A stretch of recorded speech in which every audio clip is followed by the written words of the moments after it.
साथियों, याद होगा आपको 3 इडियट्स मूवी का वो फेमस कैरेक्टर फुनसुक वांगडू रैंचो, याद आया कुछ? असल जिंदगी में ये कैरेक्टर लद्दाख के इंजीनियर और इनोवेटर सोनम वांगचुक से इंस्पायर्ड माना जाता है, लेकिन हाल के दिनों में उन्हें एनएसए के तहत गिरफ्तार कर लिया गया। आखिर क्यों? आइए इसे जानते हैं।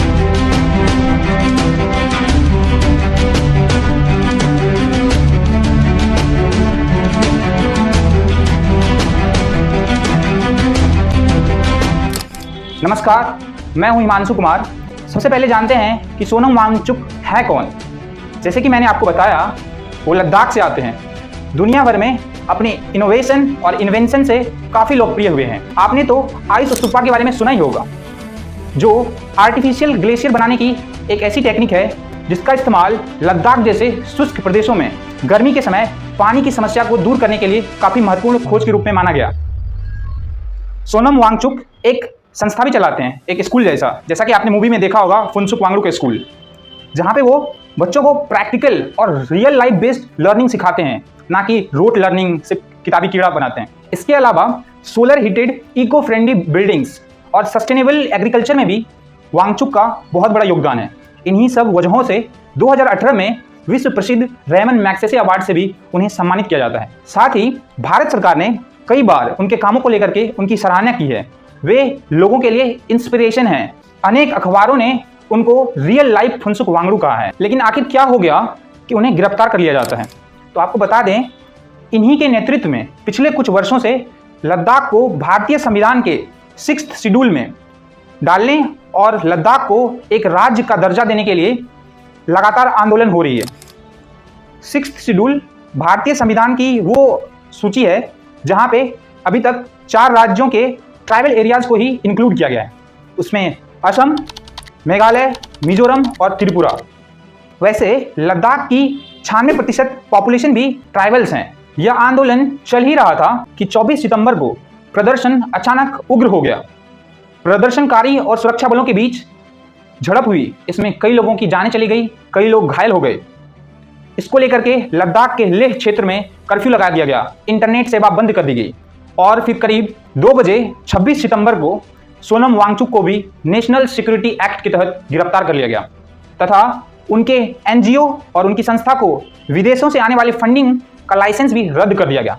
इस पर सोनम वांगचुक और उनके समर्थकों का कहना है, वे लोग तो शांति से प्रदर्शन कर रहे थे, जिन्होंने भी हिंसा की है उनसे उन्होंने खुद को अलग कर लिया।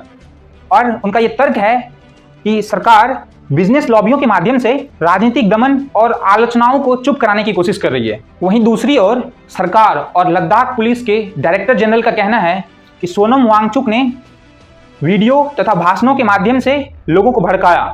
वांगचुक ने बांग्लादेश, नेपाल जैसी हिंसात्मक प्रोटेस्ट का उदाहरण अपने भाषणों में जिक्र किया, जिससे प्रदर्शन और उग्र हो गया। साथ ही उन्होंने वांगचुक के पाकिस्तान और बांग्लादेश दौरे को भी क्वेश्चन किया है। गौरतलब है कि पाकिस्तान के एक अखबार डॉन द्वारा आयोजित कार्यक्रम में वांगचुक ने भाग लिया था। साथियों, हमारे लिए यह समझना बहुत ही आवश्यक है कि लद्दाख पर्यावरण और भारत की राष्ट्रीय सुरक्षा के मुद्दों को लेकर एक बहुत ही संवेदनशील क्षेत्र है। पर्यावरणीय पक्ष को देखें तो लद्दाख हिंदू कुश माउंटेन रेंज के क्षेत्र में स्थित है। आपकी जानकारी के लिए बता दूं, हिंदू कुश माउंटेन रेंज को धरती का, पृथ्वी का तीसरा ध्रुव कहा जाता है, क्योंकि नॉर्थ पोल और साउथ पोल के बाद सबसे अधिक संख्या में करीब 50,000 ग्लेशियर्स यहीं पाए जाते हैं, जो एशिया की 10 सबसे बड़ी नदियों के लिए जल का महत्वपूर्ण स्रोत है। और अरबों लोग इसी पानी पे, इसी ग्लेशियर्स पे निर्भर हैं। बढ़ते क्लाइमेट चेंज और अनसस्टेनेबल डेवलपमेंट के कारण पहाड़ी क्षेत्रों में ग्लेशियर्स पिघलने से फ्लैश फ्लड्स, लैंडस्लाइड्स जैसी त्रासदी देखी जा सकती है। साथियों, वहीं दूसरी ओर लद्दाख भारत के लिए राष्ट्रीय सुरक्षा और अखंडता से जुड़ा एक महत्वपूर्ण विषय है।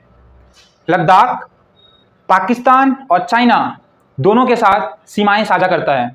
आज चीन का महत्वाकांक्षी project China Pakistan economic corridor, जिसको सीपेक भी बोलते हैं, वो पीओके से गुजरता है। चाइना भी बॉर्डर एरियाज में काफ़ी तेज़ी से डेवलपमेंट कर रहा है। कभी फ्यूचर में वॉर होने की अगर संभावना है तो हमारे लिए भी ये आवश्यक है कि हम भी भारत के बॉर्डर एरियाज में डेवलपमेंट करें, रोड और कनेक्टिविटी को बढ़ाएं।